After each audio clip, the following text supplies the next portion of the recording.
Hi friends, আজকে আমার ভাইয়ের জন্মদিন ছিল আর আমি আমার ভাইকে একটা গিফট দিয়েছিলাম।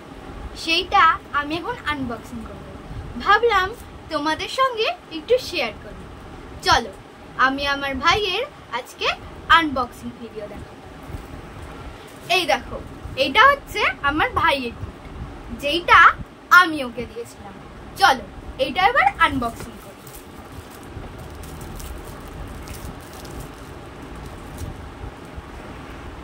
এই দেখো, এটা অলমোস্ট আনবক্স হয়ে গেছে আর আমি যতদূর দেখতে পাচ্ছি এতে একটা রোবট আছে। চলো বাকিটুকুও আমি করে ফেলি।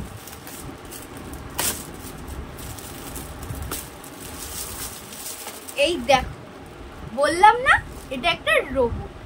চলো এটা আমি তোমাদের খুলে দেব। এই দেখো একটা রোবট। এবার এইটাকে আমরা একটু চালিয়ে দিই। বাবা, আমি তো ভয় পেয়ে গেলাম। চলো এটা কি করে সেইটা দেখো।